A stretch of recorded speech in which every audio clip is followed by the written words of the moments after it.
Hello students, welcome to NCERT Solutions and we are solving questions of chapter Structure of an Atom, जिसमें हम करने जा रहे हैं आज NCERT क्वेश्चन नंबर 2.3 की बात, जो कि बहुत ही ज़्यादा इजी है। तो कैसे अप्रोच करना है इस क्वेश्चन को, उसके लिए हमें थोड़ी सी इंफॉर्मेशन पता होनी चाहिए कि कैसे नंबर ऑफ न्यूट्रॉन्स और प्रोटॉन्स निकालते हैं। तो one by one we will pick all the elements and उनके हम निकालेंगे। सपोज फर्स्ट है हमारे पास कार्बन 13 एंड 6। तो जो भी यहाँ लिखा होता है at the bottom that is 6 number जो यहाँ पर है, या ऑक्सीजन में 8 है, कार्बन मैग्नीशियम में 12 है, 26 आयरन का है एंड 36 स्ट्रोंशियम का है। सो ये बताता है उनका atomic number. Okay, 6 will tell the atomic number and 13 will tell us the mass. और मास किसके ऊपर डिपेंड करता है? Number of protons plus neutrons. तो टोटल कितने number of neutron and protons present है वो मास दिखाते हैं, बट एटॉमिक नंबर से हमें पता चल जाता है कि कितने नंबर ऑफ इलेक्ट्रॉन्स प्रेजेंट है या नंबर ऑफ प्रोटॉन्स। तो नंबर ऑफ न्यूट्रॉन्स कैसे निकलेंगे? इन दोनों नंबर को बस सब्ट्रैक्ट करना है, you will get the count of neutrons. अब यहाँ पर मुझे पूछा है न्यूट्रॉन्स एंड प्रोटॉन्स। सबसे पहले नंबर ऑफ प्रोटॉन्स कितने होंगे इसमें? इन कार्बन 6, सो 6 ही एटॉमिक नंबर है, 6 ही इसके प्रोटॉन्स हैं। अब नंबर ऑफ न्यूट्रॉन्स कैसे निकालते हैं? नंबर ऑफ न्यूट्रॉन्स हम कैसे निकालते हैं? जहां जितना भी इसका एटॉमिक मास दे रखा है that is 13 atomic mass minus atomic number. So mass कितना दे रखा है? दैट इज 13, नंबर कितना है? 6, सो जस्ट सब्ट्रैक्टेड, तो हमारे पास क्या नंबर आ जाएगा? 7। तो इसमें 7 न्यूट्रॉन्स है। ओके, सो 7 न्यूट्रॉन्स है। तो हाँ, सारे पार्ट्स के लिए हमें oxygen, magnesium, iron and strontium के लिए भी सेम करना है।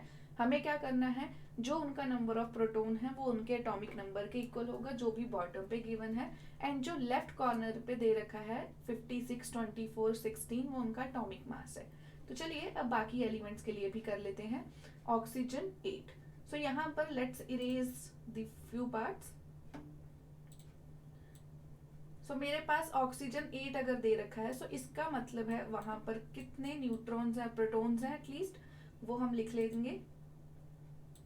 सो मेरे पास आता है ऑक्सीजन 8, 16। तो 8 है उसका अगर एटॉमिक नंबर, तो वही उसका काउंट है प्रोटॉन्स का। और एटॉमिक मास कितना है इसका? 16। तो 16 माइनस 8, तो 8 ही इसमें न्यूट्रॉन्स प्रेजेंट होंगे। कितना इजी है ये करना। नेक्स्ट है 24 and 12 mg। 24 and 12 mg। So 24,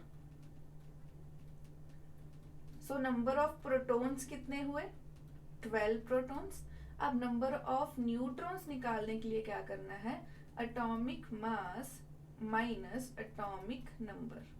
so mass कितना है यहाँ पर? 24 माइनस एटॉमिक नंबर 12, सो मेरे पास आ गए 12 न्यूट्रॉन्स। Total 12 neutrons, right. अब बात करी जाए, so I hope this part is also clear.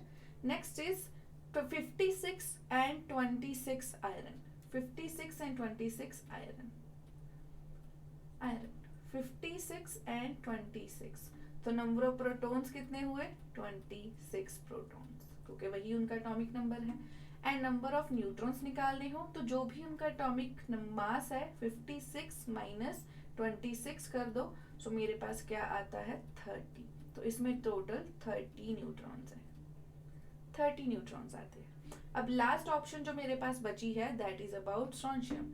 तो इसमें अगर मैं बात करूं 88, 38, okay, strontium 38 and 58। So strontium जो लास्ट है 88, सॉरी। सो यहाँ पर ये लास्ट एलिमेंट है, इसका आप खुद भी अंदाजा लगा सकते हो। अब तो नंबर ऑफ प्रोटॉन्स कितने होंगे? एटॉमिक नंबर कितना है? 38, तो उतना ही इसका नंबर ऑफ प्रोटॉन्स है। एंड नंबर ऑफ न्यूट्रॉन्स कितने होंगे? जो भी इसका मास है 88 माइनस 38 कर दीजिए, सो मेरे पास आता है 0, 5। सो 50 न्यूट्रॉन्स है इसमें। ओके सो सभी इस चीज़ को अच्छे से समराइज कर दिया जाए अगर क्वेश्चन को देखकर, कि जो भी इनके बॉटम पे लिखा होता है लेफ्ट बॉटम साइड पे, वो होते हैं एटॉमिक नंबर, वही दिखाते हैं कि कितने नंबर ऑफ इलेक्ट्रॉन्स प्रेजेंट है, नंबर ऑफ प्रोटॉन्स प्रेजेंट है। बट अगर मैं बात करूं इसके अप पार्ट की, तो अपर पार्ट में जो मेंशन है नंबर, वो उसका मास दिखाते हैं। एंड नंबर ऑफ न्यूट्रॉन्स निकालने के लिए हमें सिर्फ जो ऊपर दिया है नंबर, उससे नीचे वाले नंबर को माइनस कर देना है, and your work is done. I hope सबको समझ में आ चुका होगा। Thank you so much for watching.